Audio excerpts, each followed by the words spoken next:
히브리서 11장은 소위 믿음장으로 불린다고 말씀을 드렸습니다. 그런데 앞에서 서론적으로 믿음이란 무엇인가를 간단하게 정의한 다음에 그 다음에 믿음이라고 하는 것을 믿음의 사람들, 선진들을 통해서 믿으면 이런 것이다 라고 그림처럼 보여주고 있는데 시대순으로 말씀하고 있죠. 첫째는 홍수 이전의 사람들, 그 다음에 홍수 이후의 사람들, 족장시대의 사람들, 그 다음에 이제 사사시대 사람들 이렇게 쭉 연결하고 여리고 정복시대 사람들 차례로 이렇게 연결하고 있는데 오늘은 이제 마지막으로 사사시대 이후에 믿음의 선진들에 대해서 말씀하고 있습니다. 32절은 내가 무슨 말을 더하리요? 기드온, 바락, 삼손, 입다, 다윗 및 사무엘과 선지자들을 말하려면 내가 시간이 부족하리로다라고 말씀을 합니다. 내가 무슨 말을 더하리요라는 것은 아담의 아들 아벨로부터 가나안 입성 때까지 라합까지 믿음의 선진들에 보여준 믿음의 내용만으로 충분하지 않느냐. 그래서 더 이상 믿음의 선진들을 자세히 소개할 필요가 없겠다. 그래서 믿음의 사람들을 대충 이름만 열거한다라고 그렇게 말하고 있습니다. 그래서 오늘 본문에서는 이전 방식대로 한사나서 이름을 언급하고 그들의 행한 믿음을 소개하는 것이 아니라 그냥 이름만 쭉 열거하고 있죠. 이 사람들이 믿음의 사람들이다라고 소개하고 있습니다. 먼저 기드온과 바락과 삼손과 입다는 사사시대의 사람들입니다. 그리고 다윗은 사사시대 이후 왕정시대의 대표적인 믿음의 사람입니다. 다음은 사무엘인데 사실 시기적으로는 사무엘은 다윗보다 앞선 사람이죠. 그런데 이제 사무엘은 선지자, 사사이면서 동시에 선지자이기 때문에 선지자들 가운데서 가장 앞선 사람이 이제 사무엘입니다. 그래서 이제 왕정시대 끝나고 선지자들 이야기하기 때문에 사무엘을 시기적으로 다윗보다 앞서지만 구분하기 위해서 선지자들이 맨 앞에 사무엘이라고 언급을 하고 그 다음에 선지자들이라고 말한 것이었습니다. 히브리서의 저자는 시간이 없다면서 이들의 이름만 열거했지만 우리는 그렇게 바쁘지 않지 않습니까? 그래서 좀 더 시간을 가지고 이분들의 믿음을 살펴보는 것이 좋겠습니다. 먼저 사사시대 인물인 기드온과 바락과 삼손, 입다의 믿음입니다.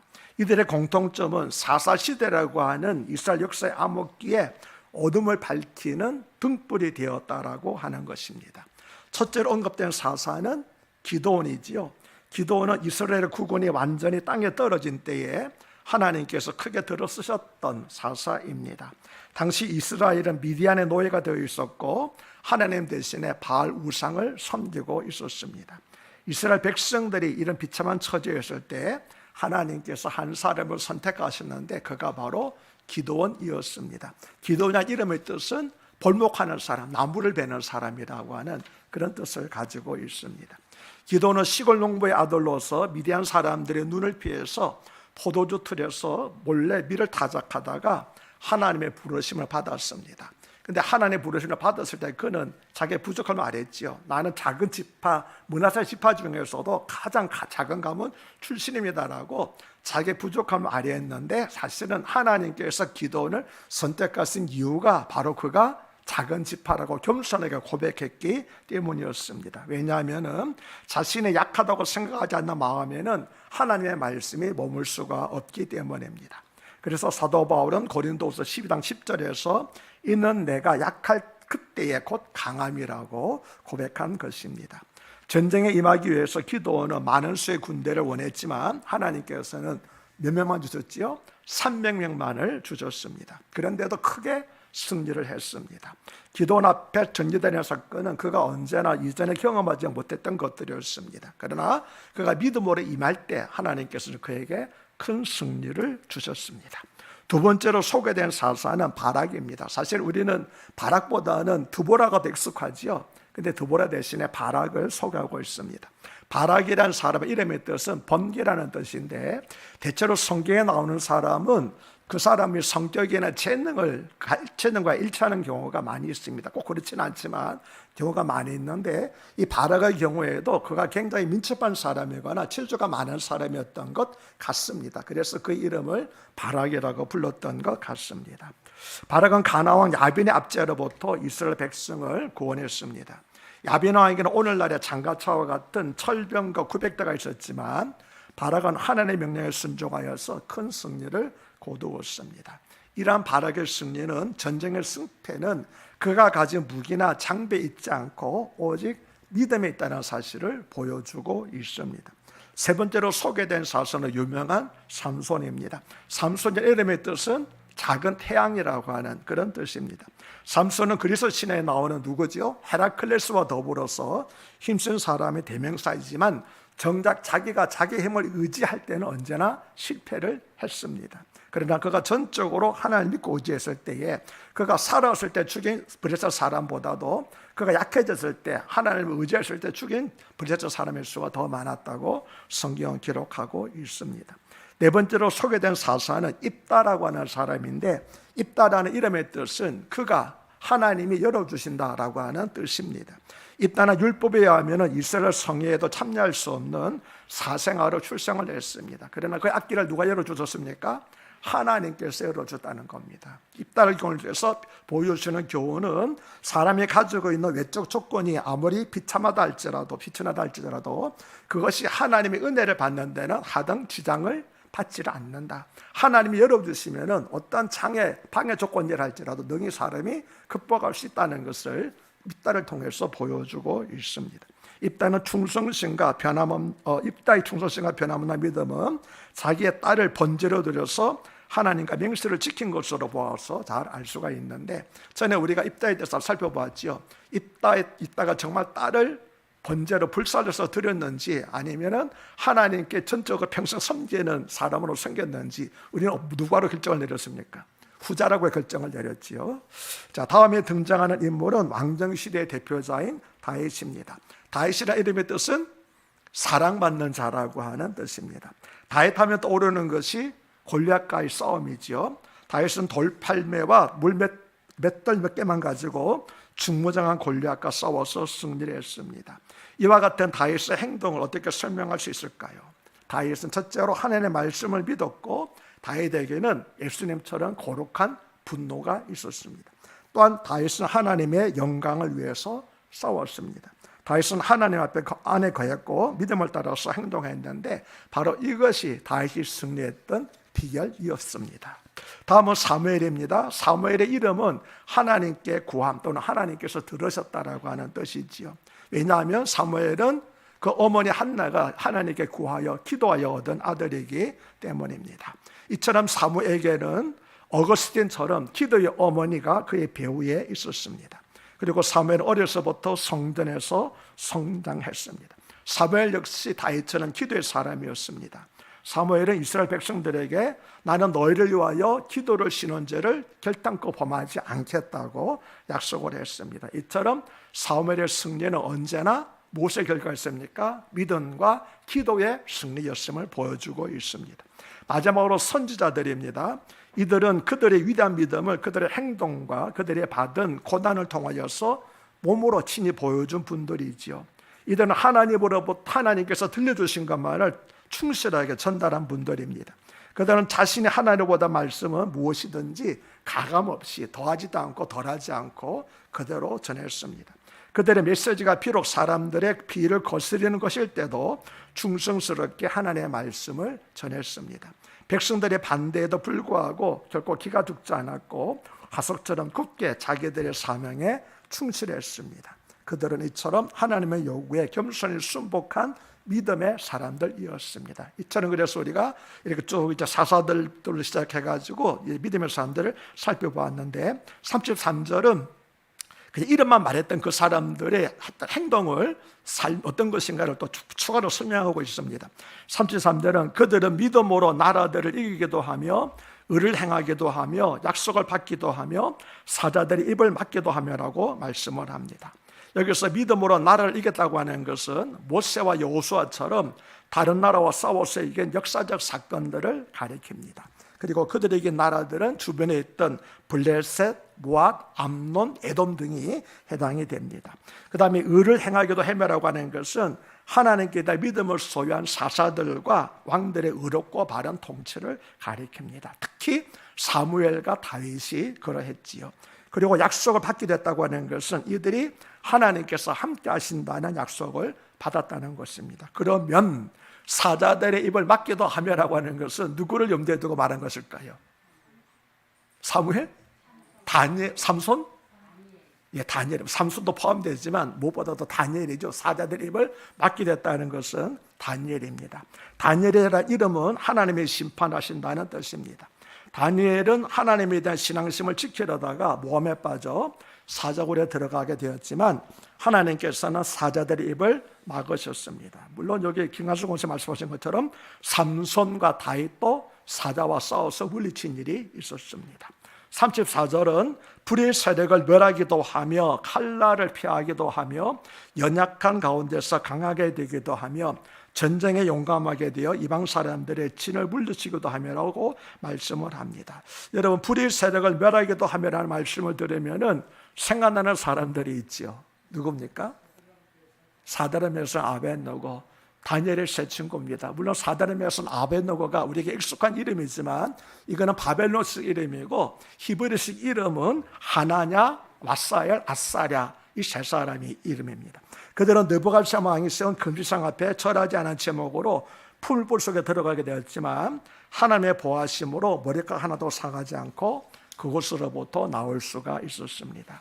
그들은 맹렬히 타는 불못불 앞에서 왕이 맺죠. 이제라도 너희가 왕의 신상을 섬기다고 그러면 살려주겠고 그렇지 않으면 너희를 덤불쳐 죽일 것이다 라고 왕이 여부했을 때 그들은 이렇게 말했습니다. 왕이여, 우리가 섬기는 하나님의 계시다면 우리를 맹렬히 타는 풀불 가운데서 능히 건져내시겠고 왕의 손에서도 건져내시리이다. 자, 이 중요한 고백이, 아주 놀라운 고백인데 그 다음에 고백이 우리를 더 감동시킵니다. 뭐라고 말했습니까? 그렇게 아니하실지라도. 이 말씀이 정말 저는 전도사 시절에 이 말씀 가지고 얼마나 마음이 뜨거웠는지요. 그렇게 하지 아니하실지라도 왕이여, 우리가 왕의 신들을 섬기지 아니하고 왕의 세우신 근심상에게 절하지도 아니할 줄을 아옵소서라고 그들의 변함없는 굳건한 믿음을 보여주었습니다. 여러분들도 이처럼 세 사람의 믿음을 가지시기를 바랍니다. 불 속에서도 하나님이 반드시, 내가 믿는 하나님 나를 건져주실 겁니다. 그러게 아니하실지라도 나는 절대로 하나님을 부인하지 않겠고 우상에게 절하지 아니할 줄을 아옵소서라고 담대히 고백할 수 있는 저와 여러분이 되줄 수 있기를 바랍니다. 저는 제가 할 수 있을까? 자신이 없습니다. 전에도 말씀드린 것처럼 누가 저에게 목사님을 순교할 수 있어요? 그러면 자신이 없습니다. 그러나 순교를 누구나 할 수 있겠습니까? 하나님의 순교할 자에게, 순교 사명을 받은 사람에게 순교의 믿음을 주시면 누구라도 순교할 수 있습니다. 그래서 저는 기도하기를, 하나님, 저는 제가 현재 가지고 있는 믿음으로는 도저히 순교할 자신이 없습니다. 그러나 하나님, 제가 정말 순교해야 될 때가 된다면은 제게 순교할 믿음을 주시옵소서라고 그렇게 기도를 하고 있습니다. 그 다음에 믿음으로 칼날을 피한 사람은 다윗이 사울왕의 칼날을 피한 것과 엘리야 선지자가 아합왕의 칼날을 피한 것, 그리고 엘리사 선지자도 아람왕의 칼날을 피한 것을 예로 들 수 있겠습니다. 연약한 가운데서 강하게 된 사람은 누굴까요? 머리카락에 깎이고 눈이 뽑힌 삼손이 다시 힘을 내어서 블레셋 사람들의 신전 기둥을 넘어뜨린 것을 예로 들 수 있겠고요. 그 다음에 히스기 왕이 죽음을 앞두고 벽을 향해서 간절히 기도한 결과로 생명이 15년 연장된 것을 예로 들 수 있겠습니다. 또 기드온도 문에서 지파 중에서 가장 작은 가문 출신으로 300명만의 군사만을 가지고 미디안 군대를 물리쳤으며 그때 미디안 군대가 얼마나 많았는지요, 바닷가의 모래처럼 많았더라 이렇게 기록하고 있습니다. 300명 가지고 바닷가의 모래처럼 많은 군대를 물리쳤습니다. 에스더 역시, 에스더 아시죠? 에스더 역시 포로 출신이었으며 연약한 여자였지만 믿음으로 강하게 되어 자기 동족을 죽음으로부터 구할 수가 있었습니다. 그리고 전쟁에 용감하게 되어 이방 사람들의 진을 물리친 사람들은 다윗, 그리고 앞에 예로 든 사사들이 이 경우에 해당이 되겠습니다. 이와 같이 믿음의 사람들은 이 세상의 어떠한 권세나 군대의 세력 혹은 모든 위험을 믿음으로 물리칠 수가 있었던 것입니다. 35절은 여자들은 자기의 죽은 자들을 부활로 받아들이기도 하며 또 어떤 이들은 더 좋은 부활을 얻고자 하여 심한 고문을 받되 구차히 풀려나기를 원하지 아니하며서라고 말합니다. 그러면 여기서 자기의 죽은 자들을 부활로 받아들인 여자들 누가 떠오르십니까? 엘리야 시대의 사르반 여인, 그렇죠? 그 다음에 엘사 시대의 수렘 여인, 이 두 여인이 다 아들이 죽었을 때에 그 믿음으로 아들들을 살림을 받았습니다. 그러면은 그리고 또 신약 성경에서는 나인성의 가부 그리고 나사로의 누인 마리아와 마르다도 예를 들 수 있겠습니다. 그러면 더 좋은 부활을 얻고자 하여 심한 고문을 받되 구차히 풀려나기를 원하다는 사람들은 사도 중에는 무수히 많이 있지만 구약 성경 이때는 이제 사도들이 죽은 시대는 아니었거든요. 사도들은 그 이후의 시대 죽은 거는 그의 시대니까. 그러면은 여기서 말하는 더 좋은 부활을 얻고자 하여 심한 고문을 받되 구차히 풀려나게 안 하지 않은 사람들은 신약시대 사도들이 아니라 구약시대 사람을 말하고 있는데 아무리 성경을 찾아보더라도 여기에 해당하는 사람이 없습니다. 그래서 많은 학자들은 성경 정경에는 없고 외경이라는 성경이 있거든요. 외경 마카베스에 보면은 이 경우가 있어요. 그래서 보시면은요, 마카베 4서에 보면은 90세가 되는 제사장 엘르아살이 부정한 음식인 돼지고기를 먹기를 거부했다가 극형에 처한 일이 있었고, 또 마카베 어머니와 7명의 아들이 여러 가지 고문을 통해서 순교당한 일이 있는데 아마 이 히브리서 저자는 그 일을 염두에 두고 기록했을 것이다 라고 학자들은 말하고 있습니다. 그리고 구차히 풀려나기를 원하지 않았다는 것은 속전을 내면은 목숨값을 내면은 죽임을 면할 수 있었지만 그들은 이 세상에서 구차하게 생명을 연장하기보다는 새로운 삶과 부활이 있다는 믿음의 확신에 근거해서 하나님과 그 일을 위해서 자신들의 생명을 기꺼이 바칠 수 있었다는 것입니다. 그래서 구약 성경에서는 그 예가 별로 없지만 신약 성경에서는 사도들이 다 이 부활의 소명을 가지고 구차히 살기를 원치 않고 기꺼이 죽음으로 그 순교의 자리로 나아갈 수가 있었습니다. 36절은 또 어떤 이들은 조롱과 책짓을 뿐만 아니라 결박과 옥에 갇히는 시련도 받았음이라고 말하는데 여기에 해당하는 대표적인 사람은 에레미야 선지자입니다. 에레미야 선지자는 구덩이에 갇히기도 하고 나무 고랑으로 목에 결박되기도 하였습니다. 또 미가 선지자도 이와 같이 바른 말을 하다가 옥에 갇히는 수모를 당하였습니다. 37절은 돌로 치는 것과 톱으로 겨누는 것과 시험과 칼로 죽임을 당하고 양과 염소의 가죽을 입고 유리하여 궁핍과 환난과 학대를 받았음이라고 말씀합니다. 그런데 여기서 돌에 맞아 죽은 사람은 분열왕국 시대의 제사장 요아의 아들인 스가랴라고 학자들을 일치하여 말하고 있습니다. 예수님께서 누가복음 11장 51절에서 이렇게 말했거든요. 곧 아벨의 피로부터 제단과 성전 사이에서 죽임을 당한 사가랴의 피까지 하리라. 예수님이 말씀하신 사가랴가 바로 이 스가랴입니다. 동일 인물입니다. 이시작 시대에는 스데반 집사님이 돌에 맞아 순교했고 사도 바울도 돌에 맞아서 죽음 직전에 이런 적이 있었죠.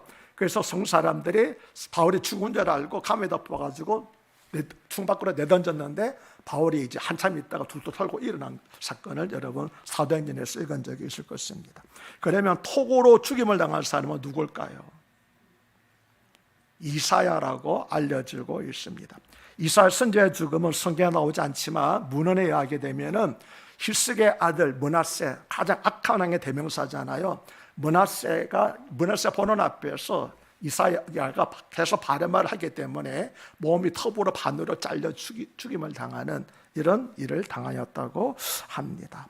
기록에 의하면 큰 소리로 울부짖거나 울지 않았으며 그의 몸이 두 조각으로 잘릴 때까지 그의 입술이 성령으로 말하였다라고 그렇게 전해주고 있습니다. 또 교회 전승에 의하면 12사도 가운데 한 명인 혁명당원 시몬도 톱에 잘려서 역시 둔광 나아 순교당했다고 알려지고 있습니다.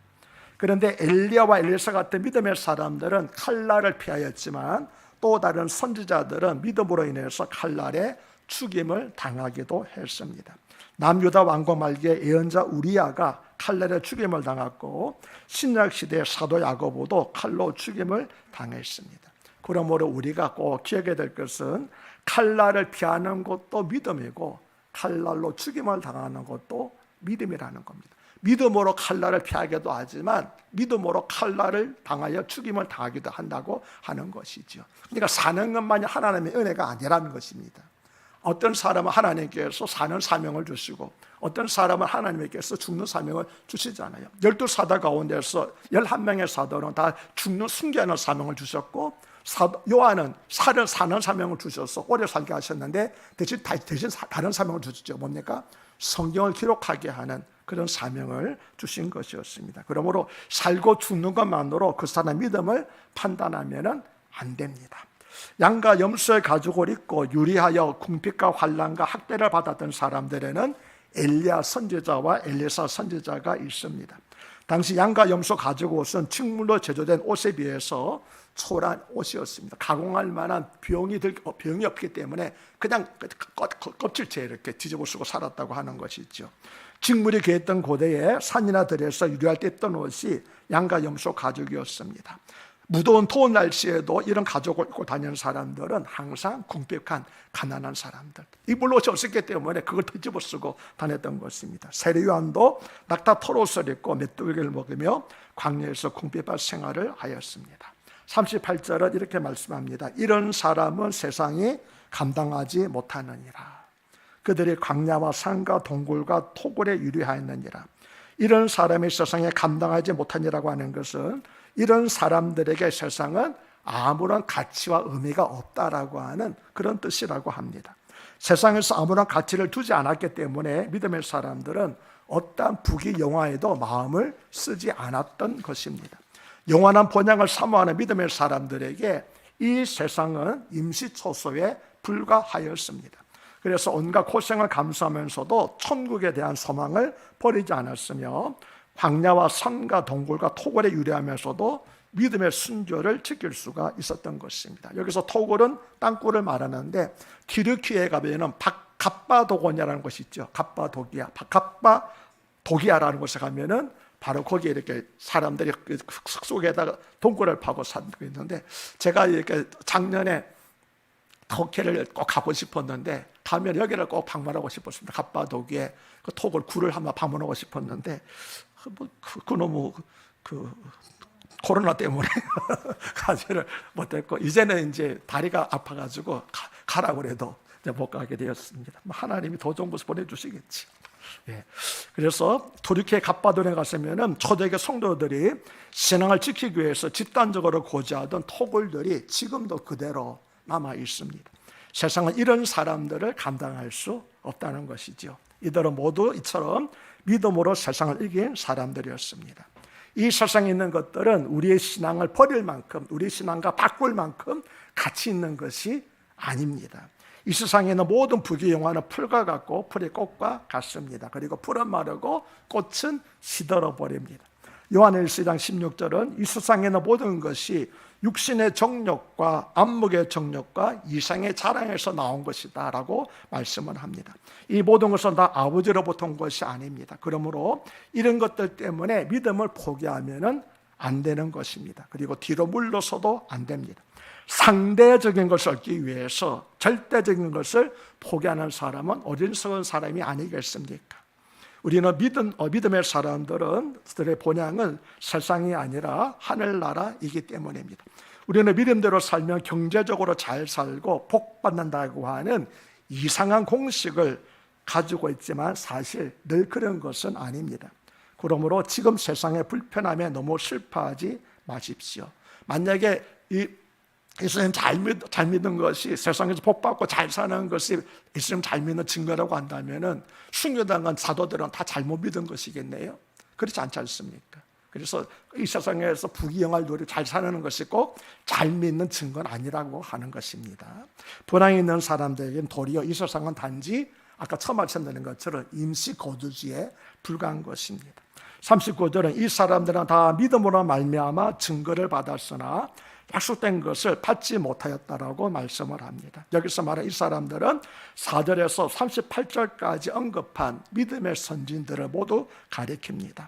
그런데 이들이 믿음으로 말미암아 증거를 받았다고 하는 것은 눈에 보이는 어떤 증거 자료를 받았다는 것이 아니라 그들이 행한 모든 일에 대해서 하나님이 친히 증인이 되어 주신다는 그런 뜻입니다. 우리가 믿음으로 무엇을 행하더라도 그것이 눈에 보이는 증거로 남지는 않지만 하나님께서는 우리가 행하는 모든 것들을 하늘에서 보시고 장차 우리가 하늘나라에 가서 하나님 앞에 섰을 때 하나님께서 우리가 하는 모든 믿음의 일들에 대해서 증인이 되어 주시고 증거해 주신다고 하는 것입니다. 하나님이 증인이 되어 주신다고 되면은 또 무슨 증거가 필요하겠습니까? 그래서 오직 하나님이 증거되시는 것으로 충분하다는 겁니다. 다음으로 약속을 받지 못했다고 하는 것은 약속의 성취를 받지 못하였다는 의미입니다. 그리고 여기서 말하는 약속은 예수님께서 오심으로 말미암아 성취될 인류의 구속과 영원한 하늘나라의 실현을 가리킵니다. 히브리서 11장에 언급된 믿음의 선진들은 모두 구약의 인물들입니다. 따라서 그들은 예수님께서 이 세상에 오시기 전에 살았던 사람들이기 때문에 예수님을 보지 못하고 죽었습니다. 즉 그들은 생전에 메시아가 오신다는 약속은 들었지만 그 약속이 성취되는 것은 보지 못하고 죽었다고 하는 것입니다. 그런 점에서 이들은 13절에 나오는 족장들의 믿음과 같습니다. 13절에 뭐라고 말씀합니까?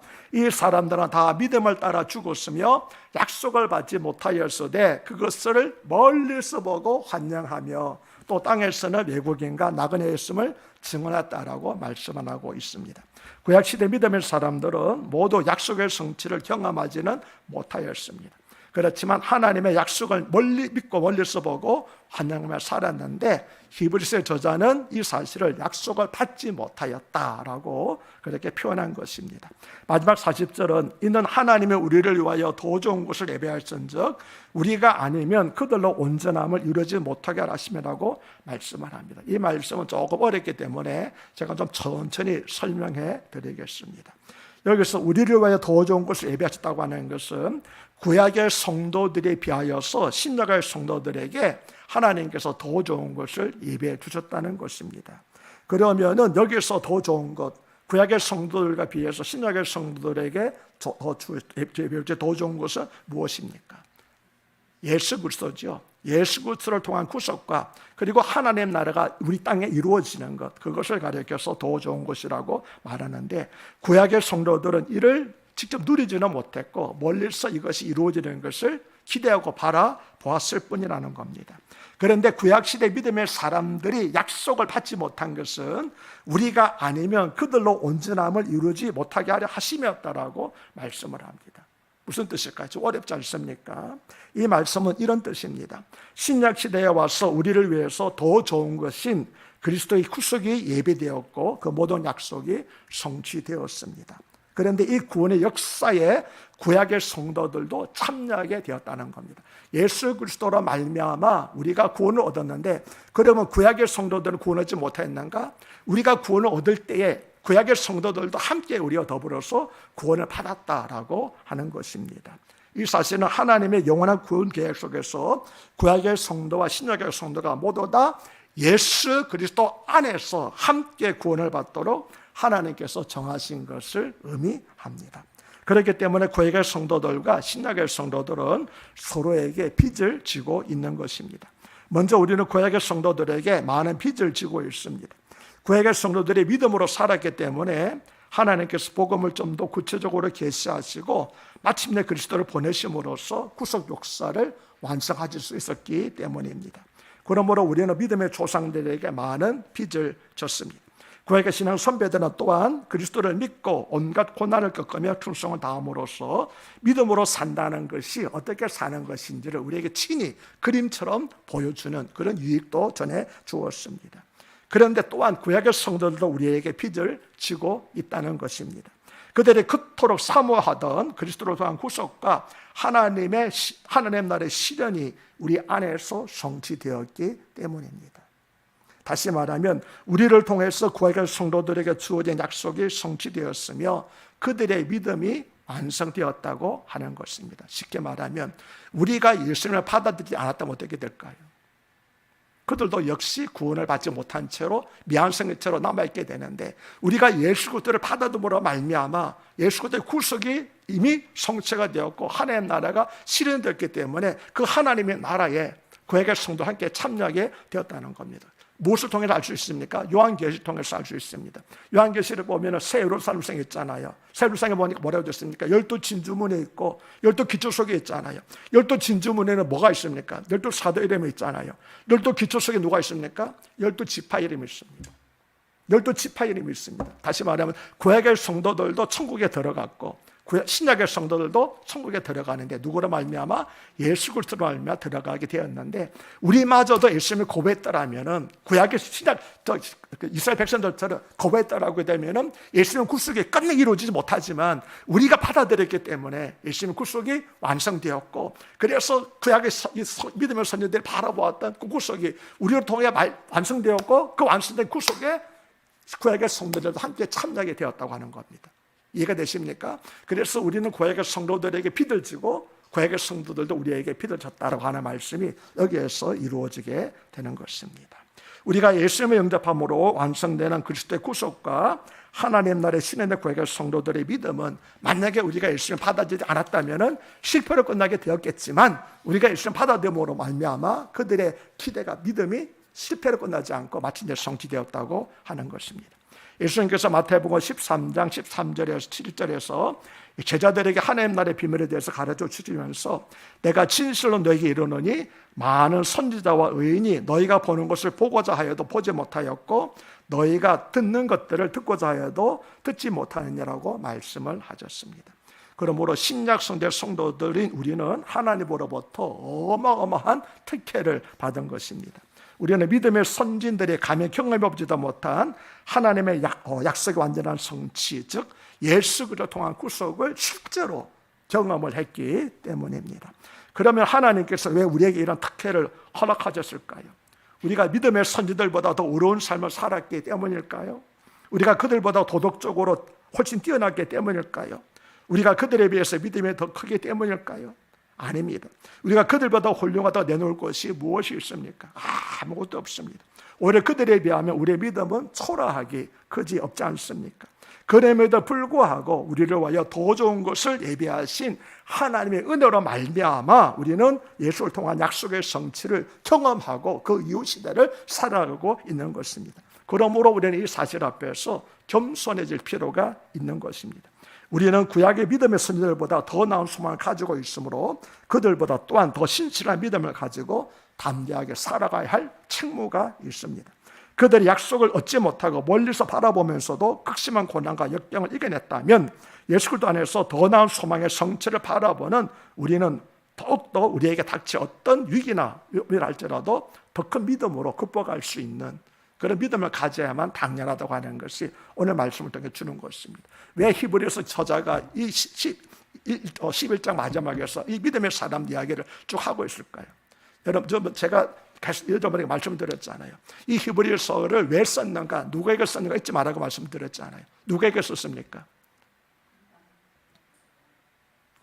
유대교에서 유대교를 믿다가 그리스도를 이렇게 기독교로 돌아온 그런 사람들, 그 사람들이 어떤 사람들입니까? 기독교를 믿다가 믿음이 흔들리고 다시 유대교로 돌아가는 사람들. 왜 돌아가려고 그러죠?